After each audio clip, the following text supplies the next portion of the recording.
نامه به کودکی که هرگز زاده نشد. قسمت اول.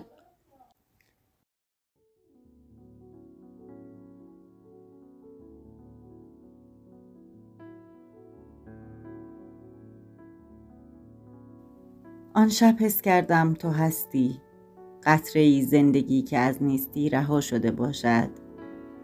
روی تخت خواب دراز کشیده بودم، چشمهایم در تاریکی باز بود و ناگهان در این تاریکی روشنی یقینی درخشیدن گرفت.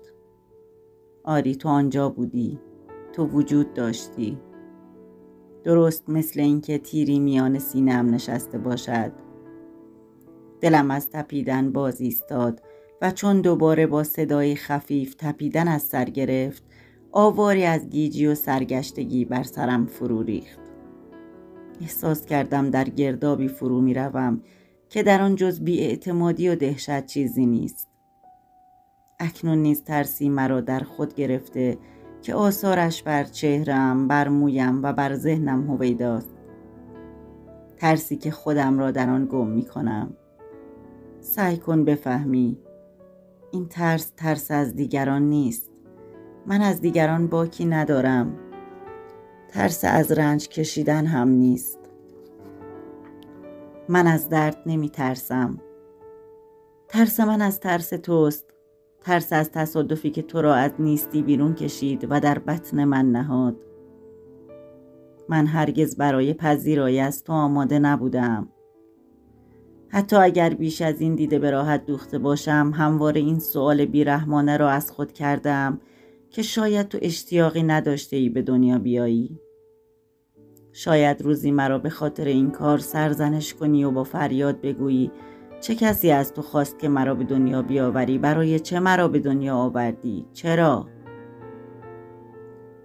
کودک من، زندگی چنین دغدغه‌ای است.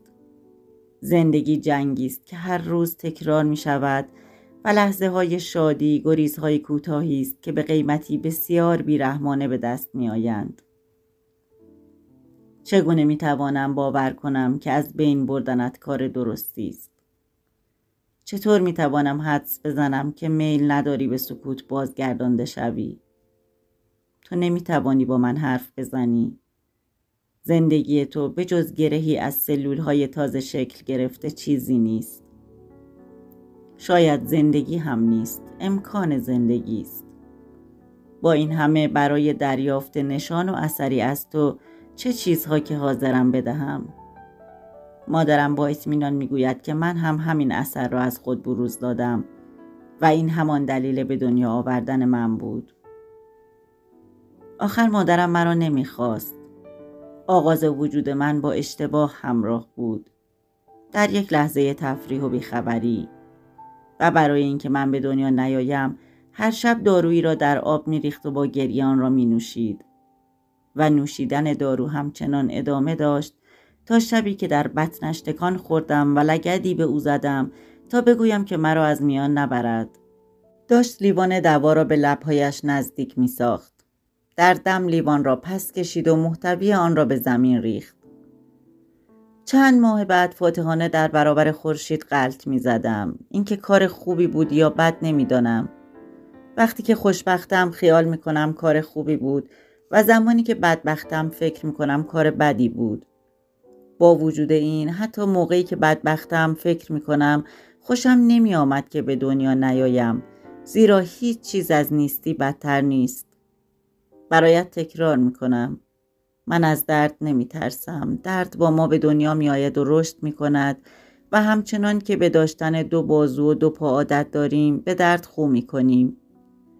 در واقع از مرگ هم بیمی ندارم، زیرا اگر آدمیزاد می میرد مفهومش این است که به دنیا آمده، از نیستی رها شده. من از نیستی بیمناکم، از نبودن، از اقرار به وجود نداشتن. حتی اگر آدم تصادفاً و در اثر اشتباه یا تفریح دیگری به دنیا بیاید. فراوانند زنهایی که از خود میپرسند فرزند به دنیا آوردن برای چه؟ برای آنکه گرسنه بشود، احساس سرما کند، مورد اهانت و خیانت قرار گیرد، در یک جنگ و یا از بیماری بمیرد. و این زنها منکر این امید می شوند که گرسنگی فرو نشانده شود، تن سرمادیده اش گرم گردد، درستی و دوستی به او ارزانی شود، عمر دراز یابد تا بر جنگ و بیماری غلبه کند. شاید این زنها حق داشتند. آیا نیستی را بر رنج ارجح باید شمرد؟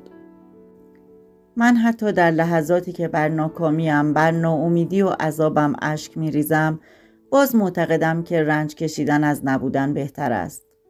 و اگر این عقیده را در مورد زندگی با دلایل محکم و روشن گسترش دهم، به این نتیجه می‌رسم که به دنیا آمدن از به دنیا نیامدن بهتر است.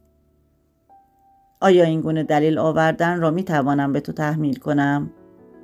آیا معنی چنین کاری آن نیست که تو را به خاطر خودم به دنیا بیاورم؟ به دنیا آوردن تو به خاطر خودم برای من گیرایی ندارد، زیرا که من هیچگاه نیازمند تو نبودم.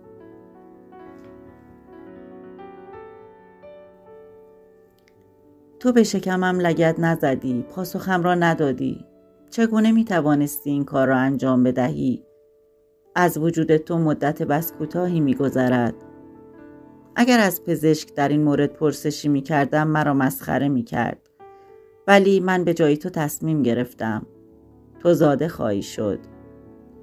این تصمیم را هنگامی گرفتم که عکس تو را دیدم. البته این عکس واقعی نبود. عکسی بود از یک جنین 3 ماهه همراه با خبری در مورد تکوین زندگی که در روزنامه‌ای چاپ شده بود. آنگاه که به تو نگریستم ترسم از بین رفت. با همان سرعتی که به سراغم آمده بود. تو به گلی اسرارآمیز، به ارکیده‌ای شفاف شباهت داشتی. در قسمت بالا نوعی سر تشخیص داده میشد، با 2 مرامدگی که به مخ تبدیل خواهند شد. پایین‌تر یک نوع حفره که دهان خواهد شد. در 3 هفتگی بنابر آنچه که در عکس پیداست، تو تقریباً نامرئی هستی، 2 میلیمتر و نیم. با وجود این میتوان جای چشمهای تو را تشخیص داد و جای چیزی که به ستون فقرات میماند. همینطور دستگاه عصبی، معده، کبد، روده و ششها. قلب تو از همکنون پیداست. اندازه‌اش حتی بزرگ است. به طور نسبی 9 بار بزرگتر از قلب من. از 18 روزگی به بعد خون را به جریان می اندازد و به طور یک نواخت می زند. آیا می توانم تو را از بین ببرم؟ برای من چه اهمیتی دارد که تو به تصادف یا از روی سهو آغاز به زیستن کرده باشی؟ بعضی ها تایید می کنند که در ابتدا جز آرامش و سکوتی بزرگ چیزی نبود. بعد جرقه‌ای زد، جنبشی آغاز شد و چیزی پدید آمد که نبود. در پس این جنبش های دیگری آمد، جنبش های هر بار پیش بینی نشده تر، بی معنی تر، و در این میان سلولی پدید آمد، آن هم به تصادف، شاید هم اشتباهاً، که در دم به میلیون‌ها، به میلیاردها سلول تبدیل شد، تا آنکه درخت‌ها و ماهی‌ها و انسان‌ها زاده شدند. به گمان تو کسی پیش از انفجار، پیش از سلول، خود را در برابر یک انتخاب یافته است؟ گمان می‌کنی از خودش پرسیده است که آیا از این همه چیزها خوشش خواهد آمد یا نه؟ باور داری که او خاطر خود را مشغول گرسنگی، سرما یا بدبختی سلول کند؟ من این اعتقاد را رد می‌کنم. حتی اگر این کس وجود می‌داشت، مثلا آنکه قابل قیاس بود با آغاز و منشأ بیرون از زمان و مکان، شک دارم که غم خوبی و بدی را بر خود هموار کرده باشد. همه چیز شد چون که می توانست بشود و لذا می بایست که بشود، بر حسب قهری که تنها قهر قانونی بود. و در مورد تو نیز مسئله بدین منوال است. مسئولیت انتخاب را من بر عهده می گیرم. کودک من، به دنیا آوردن تو را بی هیچ خودخواهی بر عهده می گیرم. قسم می خورم که این کار برایم سرگرم کننده نیست. در خود آن توان را نمی بینم که با شکم برآمده در کوچه ها رفت و آمد کنم. در خود آن توان را نمی بینم که شیرت بدهم، بشویمت و حرف زدن را به تو بیاموزم. من زنی هستم که کار می کند. مسئولیت‌های بسیار دیگری هم دارم و کنجکاوی‌های دیگر. این را پیشتر به تو گفتم، هیچ احتیاجی به تو ندارم. ولی با این همه مسئولیت وجود تو را بر عهده میگیرم. گیرم که تو خوشت بیاید یا نیاید. من این قهری را که به خودم، به پدر و مادرم، به پدر بزرگ و مادر بزرگم و به پدر و مادر آنها و بر اولین موجود انسانی که از انسانی دیگر از روی میل یا بیمیلی به دنیا آمد و تحمیل شد، به تو تحمیل می کنم. احتمالاً اگر این آخری توانایی انتخاب کردن داشت، ترسیده بود و پاسخ میداد: نه، نمیخواهم به دنیا بیایم. ولی هیچ کس عقیده او را نپرسید و لذا او به دنیا آمد و زندگی کرد و مرد. بعد از به دنیا آوردن موجود انسانی دیگری که هیچ کس عقیده‌اش را از او نپرسیده بود و این موجود انسانی نیز همان کار را کرد و این کار تا به میلیون‌ها سال طول کشید و هر بار قهری بود که بدون آن وجود نداشتیم. کودک من، شجاع باش. گمان می‌کنی که دانه یک درخت هنگامی که زمین را سوراخ می‌کند و روییدن آغاز می‌کند به شجاعت نیاز ندارد؟ وزش یک باد و پای یک بچه موش برای جدا کردنش کافی است. با این همه جوانه میزند و میروید و دانه های دیگری میافشاند و به جنگلی تبدیل می شود. اگر روزی بر من بانگ زنی که چرا و برای چه مرا به دنیا آوردی، پاسخت خواهم داد: من همان کاری را کردم که دیگران و درختان طی میلیون سال پیش از من کردند و خیال می کردم که کار خوبی کردم. مهم این است که به خاطر بیاوریم که آدمیان درخت نیستند و رنج یک موجود انسانی 1000 بار بزرگتر از رنج یک درخت است، زیرا که آگاه است، زیرا که هیچ یک از ما آرزوی جنگل شدن ندارد، که تمام دانه های یک درخت نمی شوند. بیشتر آنها از بین می روند. تغییر عقیده ندهیم. کودکم، منطق ما پر است از تضادها. هنوز چیز را ثابت نکرده ایم، برعکس آن را می بینیم. متوجه مخالفش می شویم. و شاید متوجه می شویم که مخالفش به همان اندازه از زندگی اعتبار دارد. به این ترتیب استدلال امروز من می تواند با بی‌اعتنایی واژگونه شود. در واقع چنین است. همکنون خود را مشوش و سردرگم می یابم. شاید بدان سبب است که جز تو به هیچ کس نمی توانم اعتماد کنم. من زنی هستم که زندگی کردن به تنهایی را برگزیده است. پدرت با من نیست. از این بابت شکایتی ندارم، حتی اگر گاهی نگاهم دری را جستجو کند که پدرت با عزم جزم از آن بیرون رفت بدون اینکه برای بازداشتنش تلاشی کنم. درست به سان اینکه دیگر هیچ حرفی برای گفتن نداشتیم.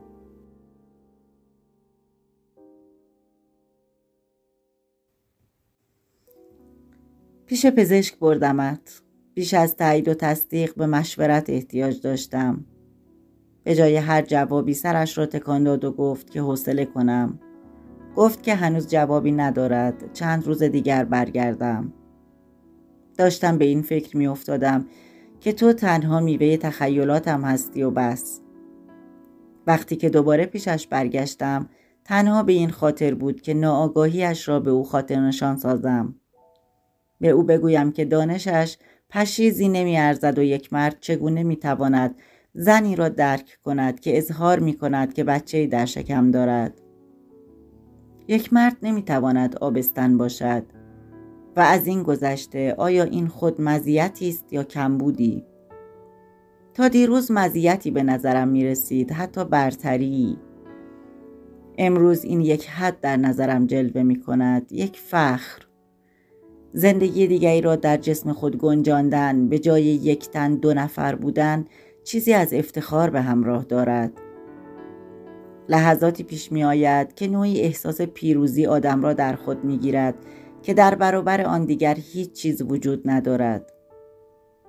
نه درد جسمانی که با آن باید در افتاد، نه کاری که باید آن را فدا کرد، نه آزادی که باید از دست داد.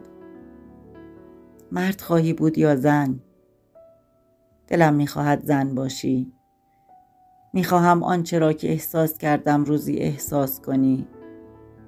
من هرگز با مادرم هم فکر نیستم که میگوید زن به دنیا آمدن خود یک بدبختی است. مادرم وقتی که ناامید میشود مینالد و میگوید آه اگر مرد به دنیا آمده بودم. من این را میدانم، دنیای ما به وسیله مردها برای مردها ساخته شده و قدرت و برتری آنها آنقدر دیرینه است که آن را نهایتی نیست. در افسانه هایی که مردها برای توضیح دادن زندگی ساختند، اولین مخلوق یک زن نیست. مردی به نام آدم است. حوا بعداً سر میرسد برای آنکه آدم را سرگرم کند و گرفتاری به بار آورد.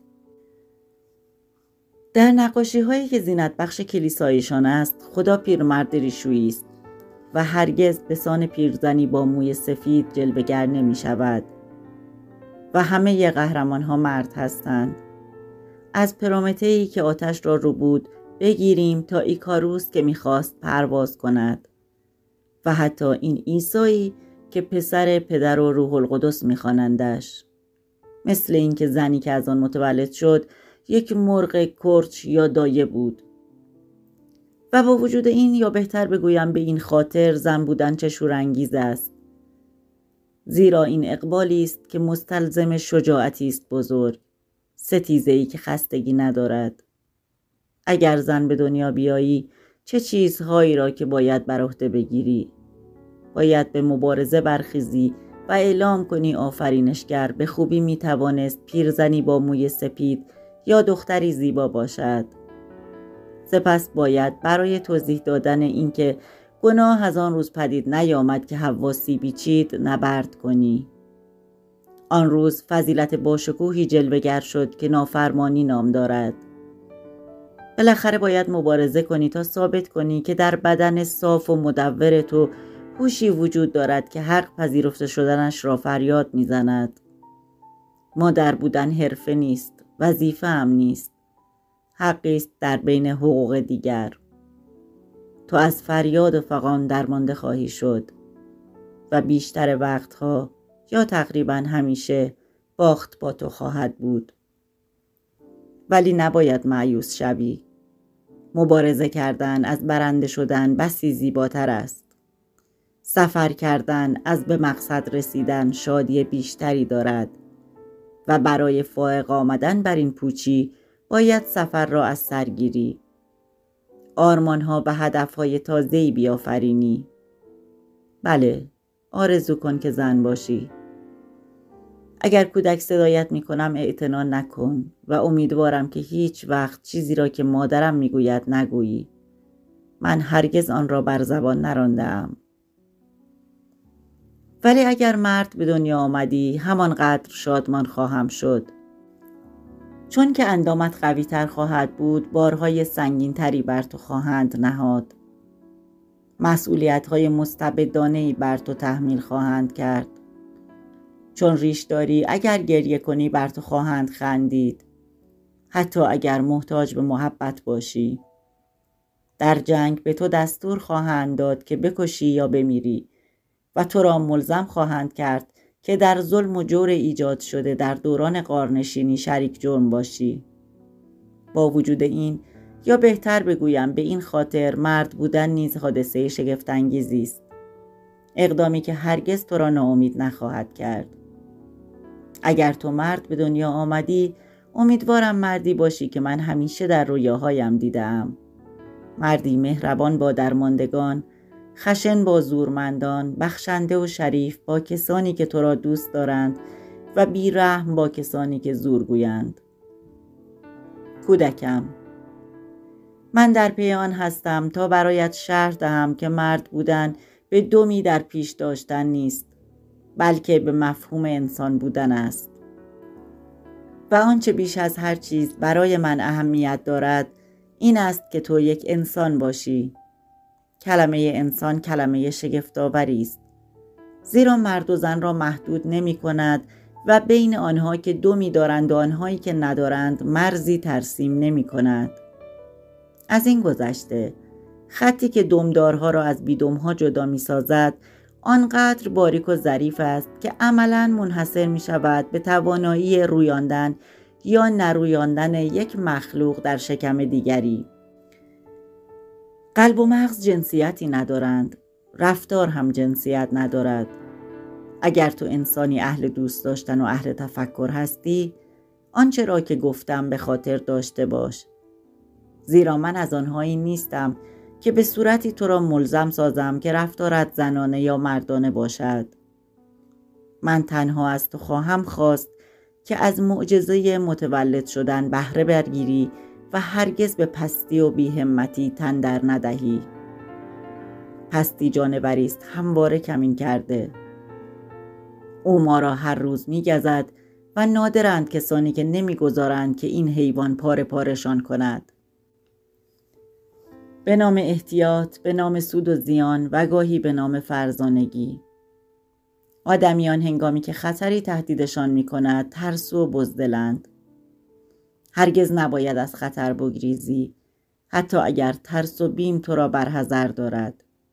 به دنیا آمدن خود نوعی خطر کردن است. شاید این گونه حرف زدن هنوز خیلی زود باشد. شاید بر من است که فعلا زشتی ها و غم ها را از تو پنهان بدارم. برایت از دنیای بیگناهی و شادی تعریف کنم. ولی این کار به مثابه جلب تو خواهد بود در افتادن به دام.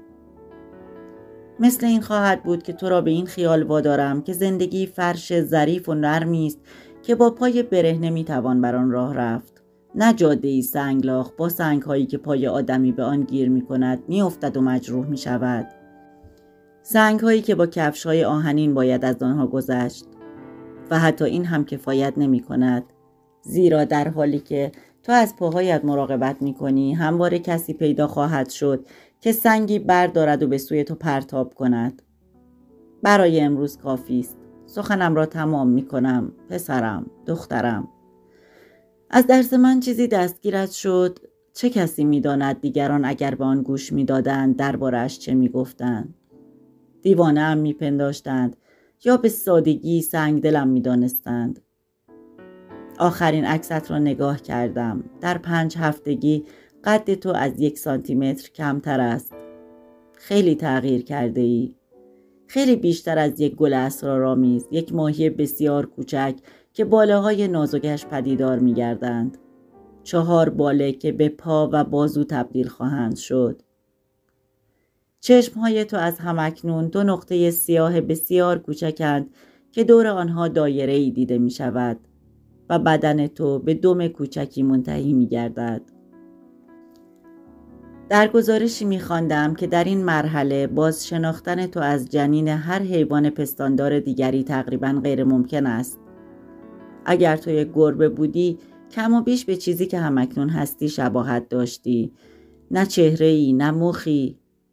کوچولوی نازنین، من با تو سخن میگویم و تو از آن آگاهی نداری. در تاریکی پیرامونت تو حتی از بودنت خبر نداری. میتوانم نابودت کنم و تو هرگز پی نخواهی برد که تو را از بین بردم. تو هرگز نخواهی توانست ثابت کنی که من خطایی در مورد تو مرتکب شدم یا هدیه‌ای به تو ارزانی داشتم.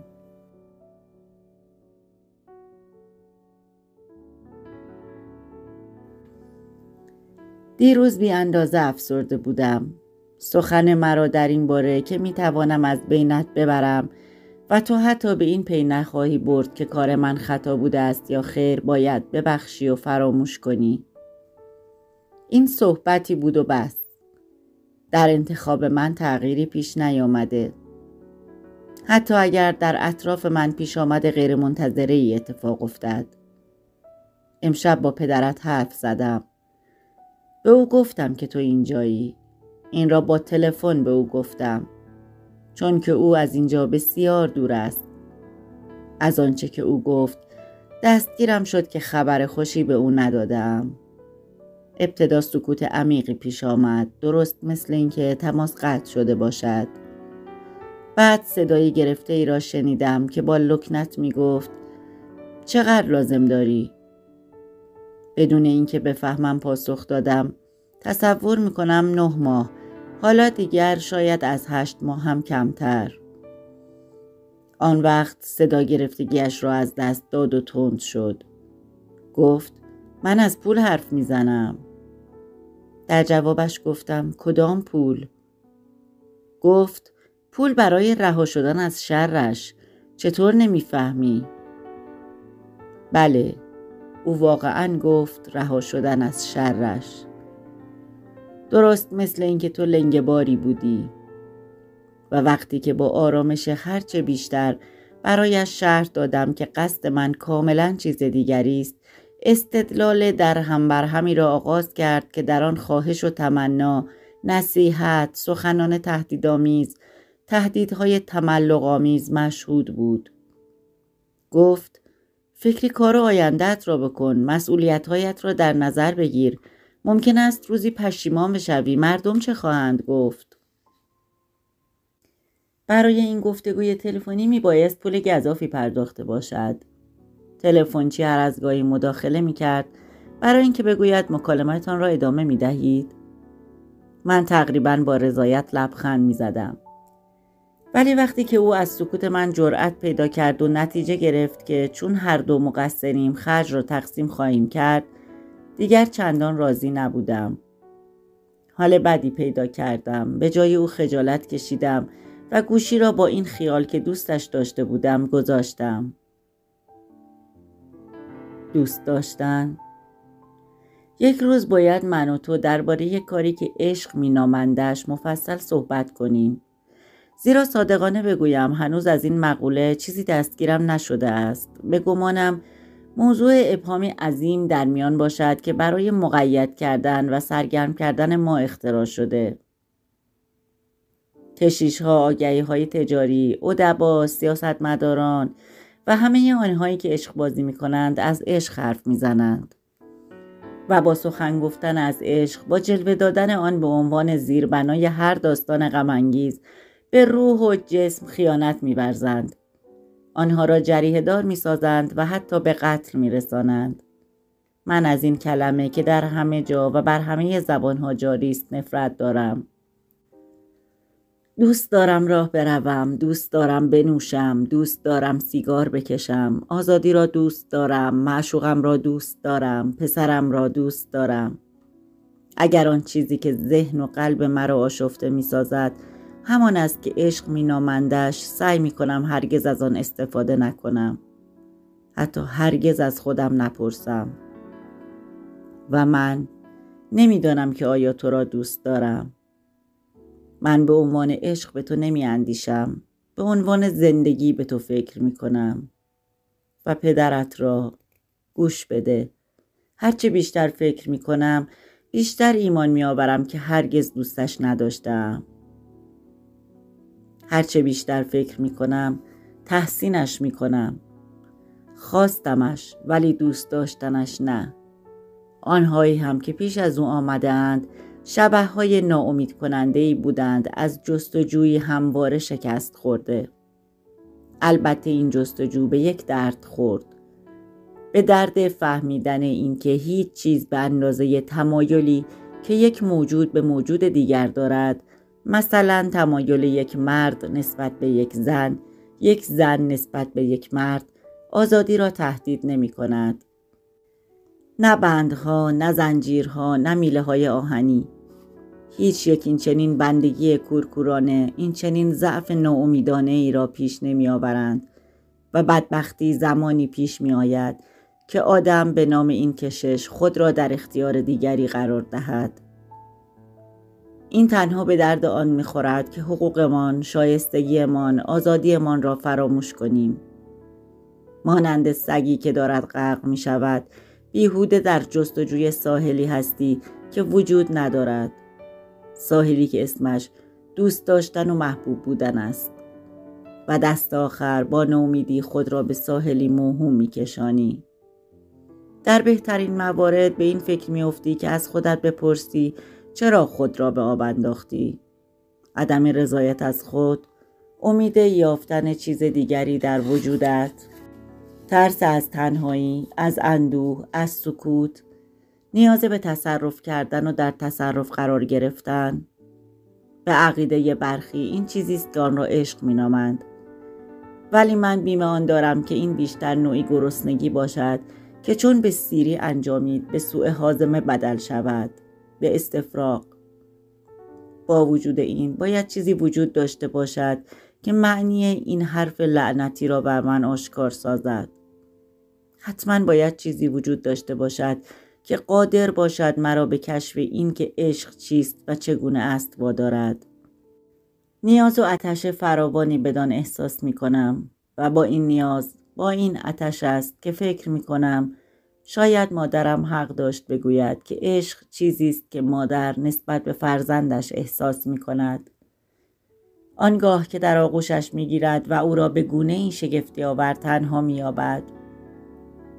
تا زمانی که او تنهاست مأیوست نمی کند و دشنامت نمی دهد.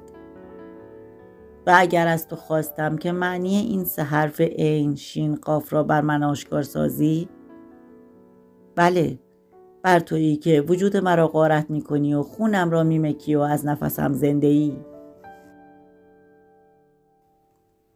عشاق از هم دور مانده دل خود را به عکس خوش می کنند و من پیوسته عکس های تو را در دست دارم. این برایم نیازی شده است. هنوز وارد خانه نشده روزنامه را بر می دارم. روزها را برای حساب کردن سن تو می شمارم و در جستجوی تو هستم. امروز تو 6 هفته داری. این تو هستی در 6 هفتگی. از پشت سر چقدر ملوس شده ای. دیگر نه به ماهی شباهت داری، نه به شفیره، نه به چیزهای زشت. با این سر بی موی گلی رنگ از همکنون آفریده ای به نظرم میرسی. ستون فقرات تو درست نمایان است. خطی سفید و روشن در میان و بازوان تو دیگر نه برآمدگی هایی مبهمند، نه باله هایی ماهی، بلکه به بال پرنده شباهت دارند. تو بال درآورده ای. دلم میخواهد آنها را تو را نوازش کنم. آنجا توی تخم چگونه زندگی میکنی؟ از روی عکس پیداست که تو درون تخم شفافی آویزان مانده ای که به گویهای بلورینی شباهت دارد که در آنها گل سرخ جا میدهند. تو به جای گل سرخ. از تخم رشته‌ای جدا می شود که به برآمدگی سفید رنگی منتهی می گردد و به فاصله دور با خطهای قرمز و خالهای آبی. با این دیدگویی زمین را بنگریم از هزارها و هزارها کیلومتر دورتر. بله، درست مثل اینکه از زمین رشته‌ای تمام نشدنی جدا شده باشد. رشته‌ای دراز مثل اندیشه زندگی و مثل اینکه از این فاصله دور به تو برسد. به طریقی بسیار منطقی، بسیار عاقلانه. چطور میتوانند بگوید که آفرینش انسان اتفاقی است؟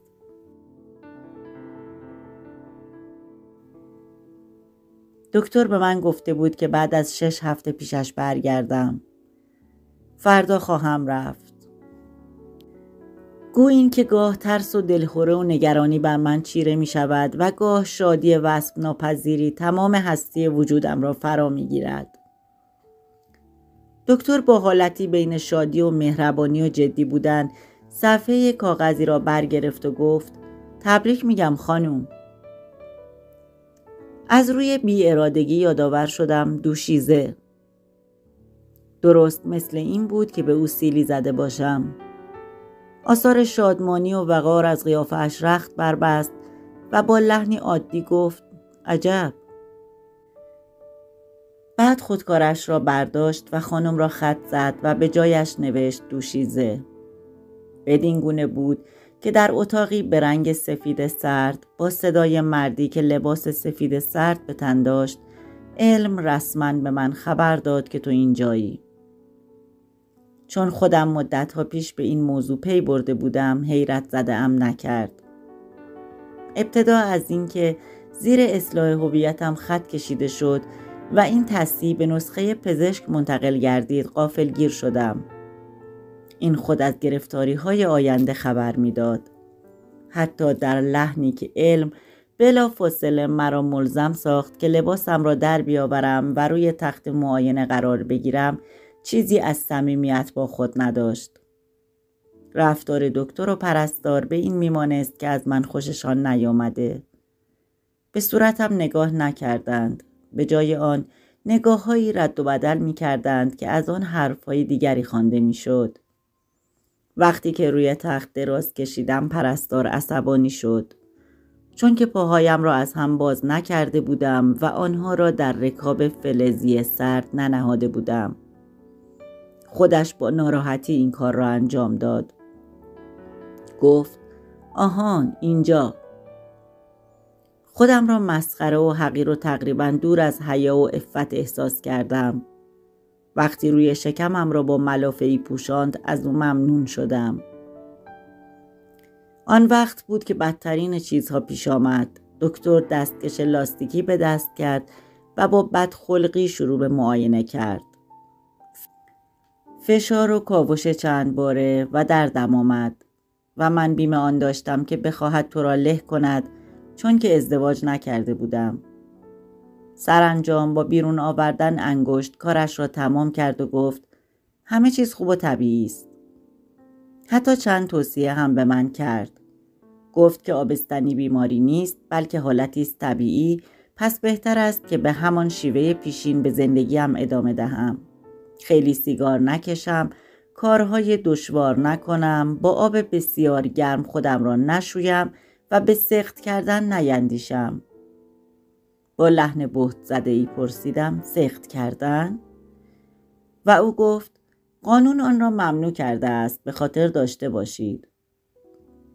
برای تقویت تهدیدش برایم قرص لوتئین نوشت و از من خواهش کرد که هر 15 روز یک بار پیشش برگردم. همه اینها بی هیچ لبخندی.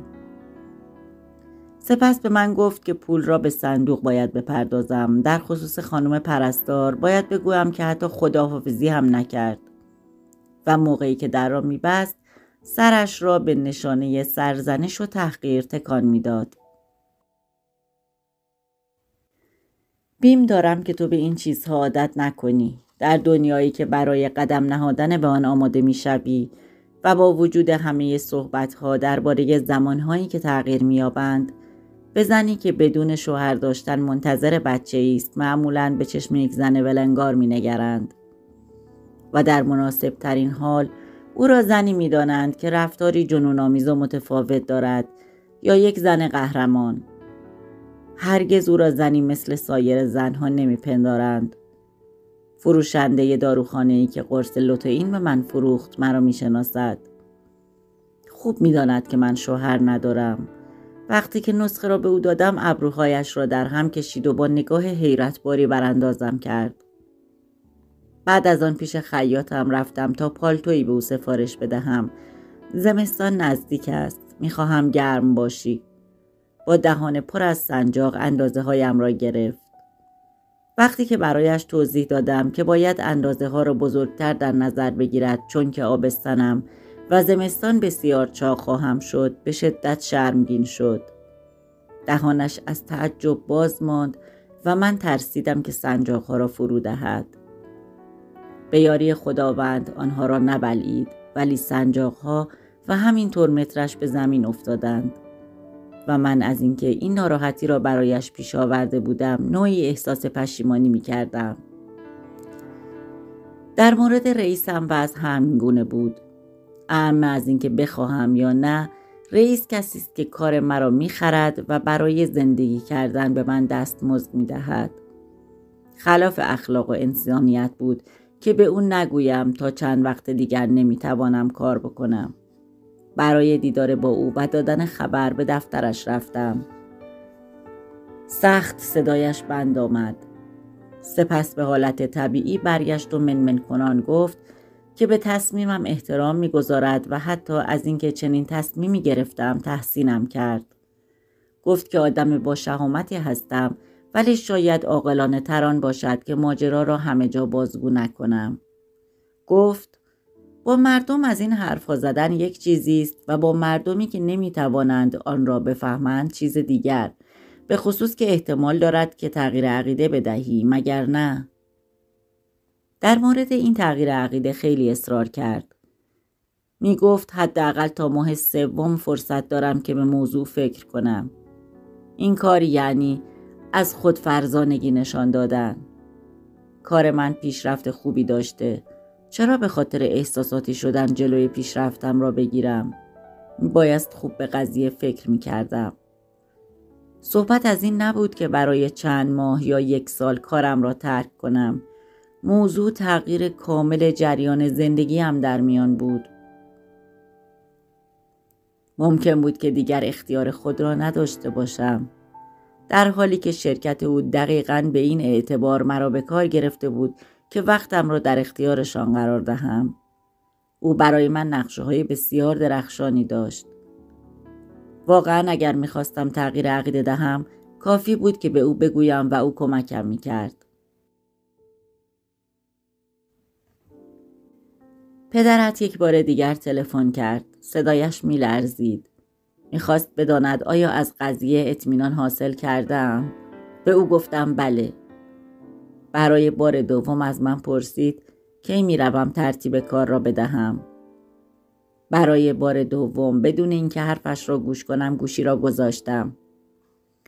چیزی که نمی‌فهمم این است که چرا وقتی که زنی خبر می‌دهد که شرعاً آبستن است برایش جشن می‌گیرند، کمکش می‌کنند، التماسش می‌کنند که خود را خسته نکند، آرام بماند. چه خوب. تبریک میگویم. بفرمایید بنشینید، استراحت کنید. اما با من ساکت و سرد رفتار می‌کنند، یا اینکه از سقط جنین برایم حرف می‌زنند. درست مثل اینکه موضوع دسیسه و توطئه‌ای در میان باشد تا ما را از هم جدا کنند. در لحظاتی خود را نگران می‌یابم. در این لحظات از خود می‌پرسم چه کسی پیروز خواهد شد، ما یا آنها؟ شاید علتش این مکالمه تلفنی است.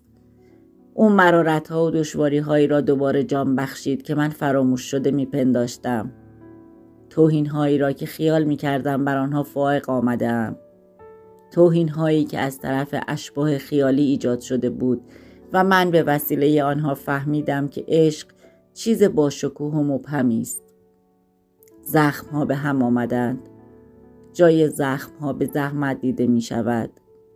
ولی 1 مکالمه تلفنی همچون این کافی است که درد را بیدار کند، به سان شکست‌ها و زخم‌های کهنه وقتی که زمانی از آن گذشته است. جهان تو همان کیسه است که از 6 هفته پیش به این سو در آن شناور هستی و غوص کرده ای، تقریباً بدون اینکه وزنی داشته باشی. آن را کیسه جنینی می‌نامند و مایعی که در آن وجود دارد محلول شوری است که مانع این می‌شود که تو با نیروی جاذبه درافتی و از ضرباتی که در اثر حرکات من ایجاد می‌شود مصون بمانی. همینطور تغذیه کنی. تا 4 روز پیش این تنها منبع تغذیه تو بود، بر اساس فرایندی بسیار پیچیده و تقریباً غیر قابل فهم. قسمتی از آن را می‌خوردی و قسمت دیگر را جذب می‌کردی و باز قسمت دیگر را دفع می‌کردی و باز آن را می‌ساختی. برعکس، از 4 روز پیش به این سو تنها منبع غذایی تو منم، آن هم از راه بندناف.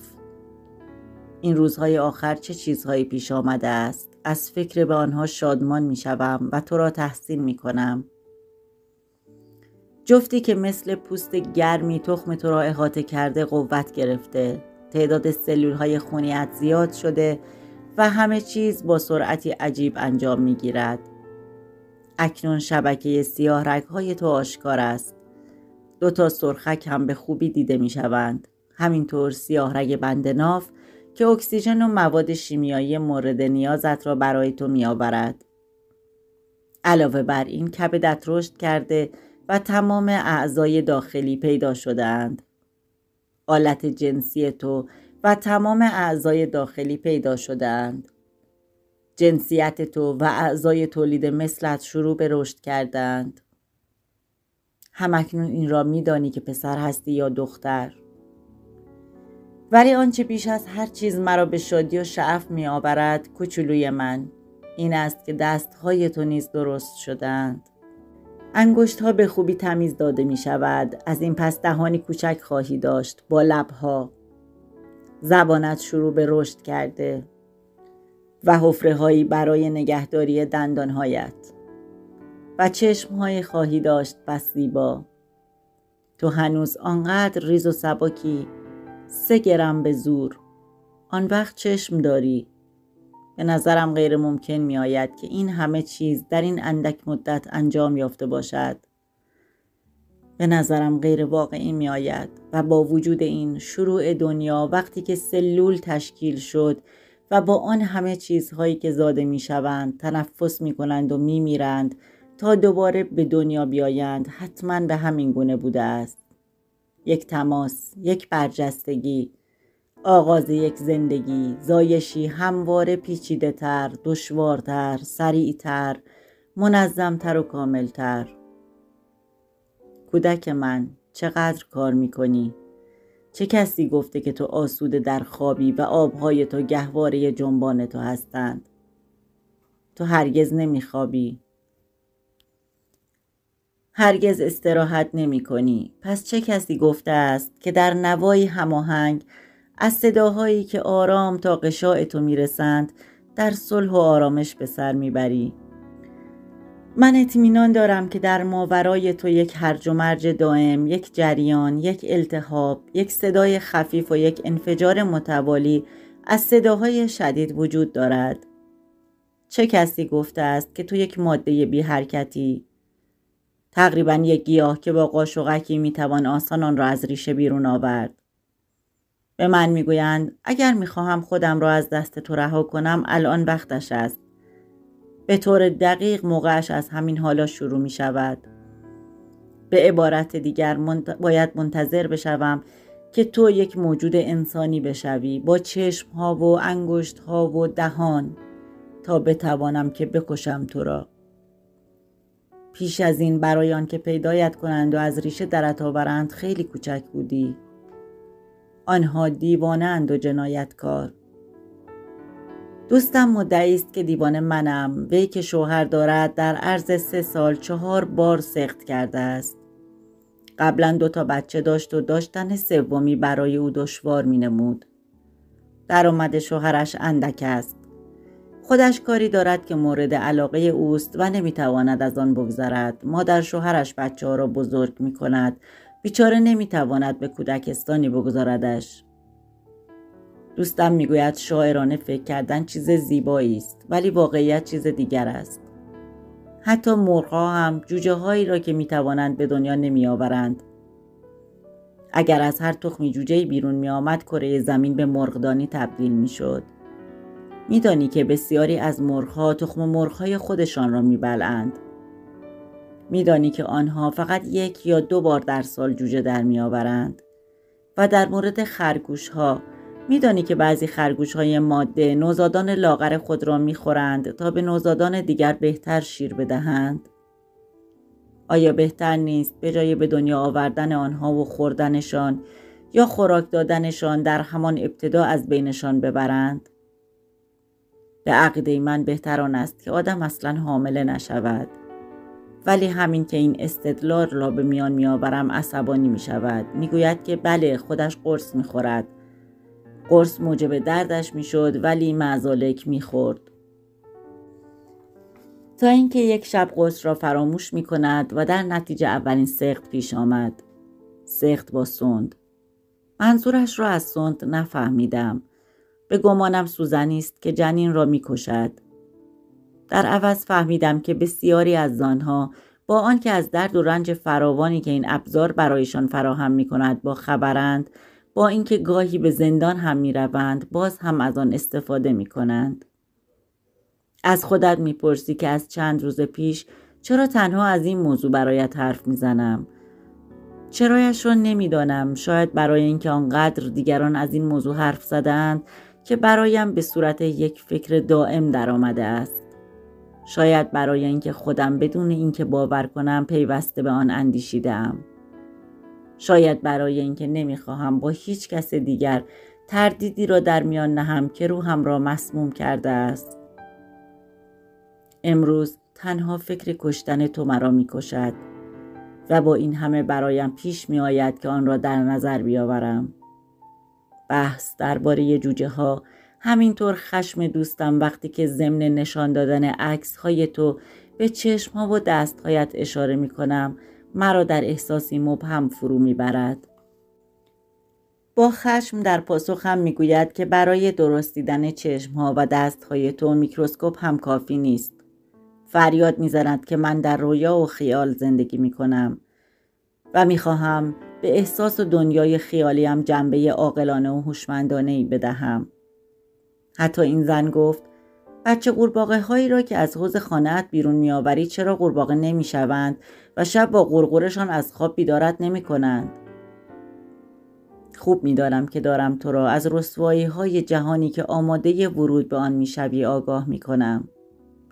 از رفتارهای زشتی که هر روز مرتکب آنها می‌شویم و تو را در برابر اندیشه‌های پیچیده قرار می‌دهم. ولی کم کم اعتمادی در من قوت می‌گیرد.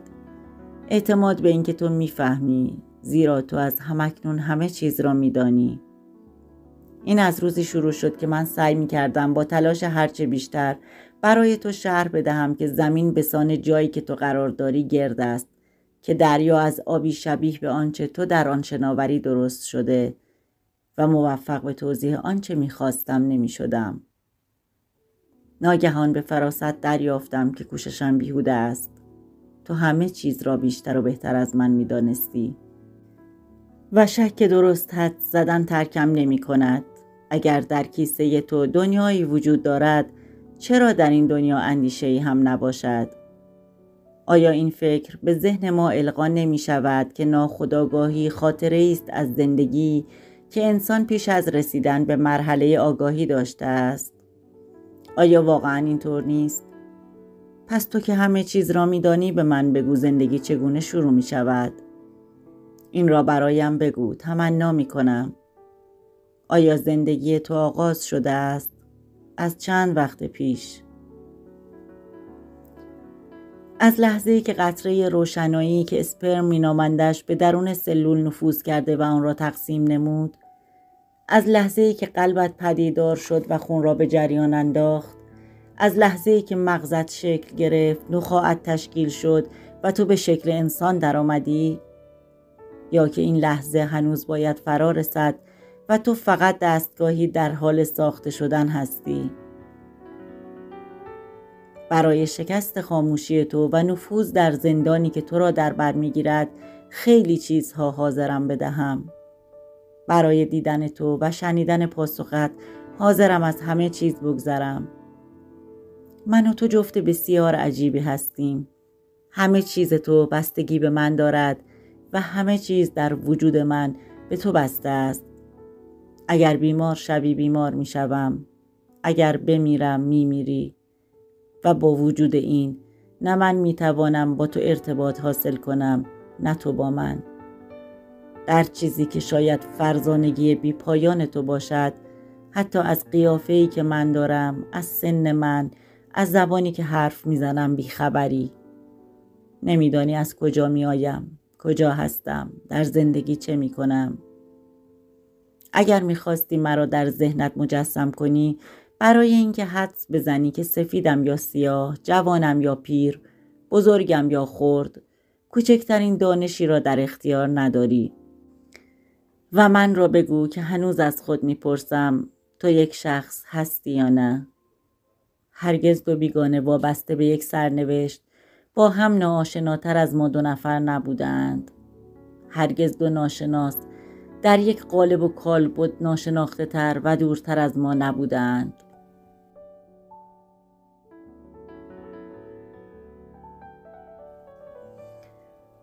بعد خوابیدم. دلم سخت درد می کرد. آیا تو بودی؟ با نگرانی به بستر برگشتم. خوابم سراسر کابوس بود.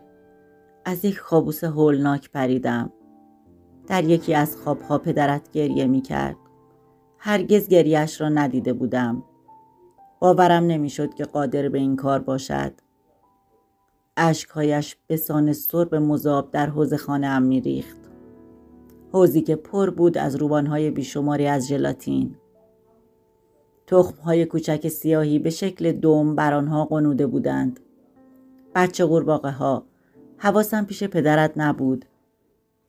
تنها در اندیشه کشتن بچه قورباغه ها بودم که قورباغه نشوند و شبانگاه با غرغرشان از خواب بیدارم نکنند. روش کار ساده بود.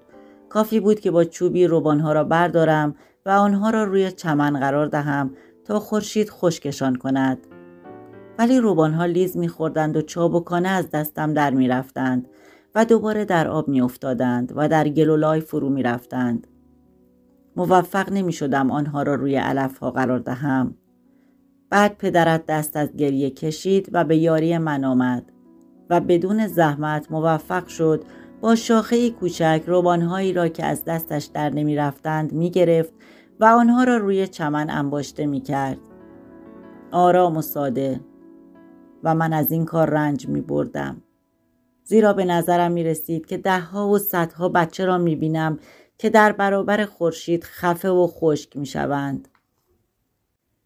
در حالی که منقلب شده بودم شاخه را از دستش بیرون کشیدم و فریاد زدم: بگذار زندگی کنند. خودت هم زاده شده ای مگر نه؟